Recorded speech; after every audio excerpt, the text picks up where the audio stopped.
আলহামদুলিল্লাহ ওয়াসসালাতু ওয়াসসালামু আলা নবিয়্যিনা মুহাম্মদ ওয়া আলা আলিহি ওয়া সাহবিহি আজমাইন আম্মা বা'দ। বুখারী শরীফের বর্ণনা এসেছে, রাসূলুল্লাহ সাল্লাল্লাহু আলাইহি ওয়াসাল্লাম বলেছেন, মান ক্বরাআ বিল আয়াতাইনি মিন আখিরি সূরাতিল বাকারা ফি লাইলাতিন কাফাতাহ। যে ব্যক্তি রাতের কোনো এক সময় সূরাতুল বাকারার শেষ দুটি আয়াত তেলাওয়াত পড়বে, এই দুইটি আয়াত তেলাওয়াত করা ওর জন্য যথেষ্ট হয়ে যাবে। যথেষ্ট হয়ে যাবে অর্থ হচ্ছে বিপদ মুসিবত, জিন শয়তান, মানুষ শয়তান, এগুলো থেকে নিরাপত্তা পাওয়ার জন্য এই দুইটি আয়াত তেলাওয়াত করা যথেষ্ট হবে। যাবতীয় ক্ষতি থেকে বাঁচবার জন্য, বেঁচে থাকার জন্য, নিরাপত্তা পাওয়ার জন্য এই দুইটি আয়াত তেলাওয়াত করা যথেষ্ট হয়ে যাবে। এবং সারা রাত কোরআন তেলাওয়াত থেকে এই দুইটি আয়াত তেলাওয়াত করা যথেষ্ট হয়ে যাবে। সারা রাত্রি দাঁড়িয়ে সালাত আদায় করা থেকে এই দুইটি আয়াত তেলাওয়াত করা যথেষ্ট হয়ে যাবে। মানে হচ্ছে আল্লাহ সুবহানাহু ওয়া তাআলা তার আমল নামায় সারা রাত্রি নফল সালাত আদায় করলে যে সওয়াব হবে, সেই সওয়াব তার আমল নামায় আল্লাহ তাআলা দিয়ে দিবেন। এবং তেলাওয়াত করলে যে সওয়াব হতো, সেই তেলাওয়াতের সওয়াব আল্লাহ তাআলা দিয়ে দিবেন। পাশাপাশি সবচেয়ে বড় সুবিধা হচ্ছে, সবচেয়ে বড় বেনিফিট হচ্ছে নিরাপত্তা পাওয়া যাবে। রাতের যে কোনো সময়, বিশেষ করে ঘুমের সময় আমরা তেলাওয়াত করতে পারি। আর যদি মাগরিবের পরে করি তাহলে আমাদের সময়টা বেশি লম্বা হলো, যত লেট করব সময়টা কমতে থাকবে। অতএব মাগরিবের পরে আমরা করতে পারি। আর যদি ভুলে যাই, শোয়ার সময় যেন ভুলটা না করি।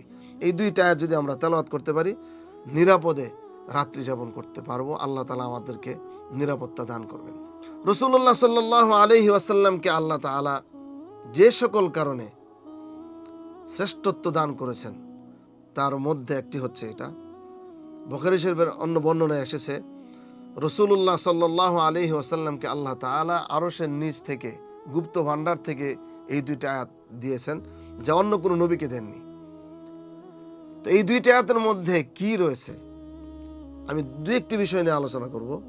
এই দুইটা আয়াতের মধ্যে রয়েছে মুমিনদের বাণী। বাণীটা কি? সামি'না ওয়া আতা'না। আমরা কোরআন সুন্নাহর কথাগুলি শুনলাম আর মেনে নিলাম, আমল করলাম, আমল করা শুরু করলাম। আরেকটি বিষয় হচ্ছে মুমিনের দোয়া। দোয়াটা কি? রব্বানা ওয়ালা তুহাম্মিলনা মা লা তাকাতা লানা বিহ। আমাদের রব, এমন দায়িত্ব আমাদের উপর চাপিয়ে দিয়েন না যে দায়িত্ব আমরা আদায় করতে পারবো না, যে দায়িত্ব আমরা পালন করতে পারবো না, যে আমল আমরা করতে পারবো না। চমৎকার বিষয় হচ্ছে এই দুইটি আয়াতের মধ্যেই আল্লাহ তাআলা আবার বলে দিয়েছেন, লা ইউকাল্লিফুল্লাহু নাফসান ইল্লা উসআহা। আল্লাহ সুবহানাহু ওয়া তাআলা কোনো ব্যক্তিকে, কাউকে এমন কোনো দায়িত্ব দেন না যে দায়িত্ব সে পালন করতে পারবে না। সুতরাং কোনো ব্যক্তির জন্যই এই কথা বলা ঠিক নয় যে পারি না। অনেক মানুষ আছে দেখবেন বলে রোজা রাখতে পারি না। আবার অনেক মানুষ আছে দেখবেন বলে ফজরে উঠতে পারি না। অনেকে বলে যে এইটা পারি না, ওইটা পারি না। সম্পূর্ণ মিথ্যে কথা। কারণ হচ্ছে, যেখানে আল্লাহ বলছেন যে মানুষ পারে না এমন কোনো দায়িত্ব তিনি দেন না, সেখানে মানুষ বলে যে আমি পারি না, তাহলে কারটা সঠিক? অবশ্যই আল্লাহর কথা সঠিক।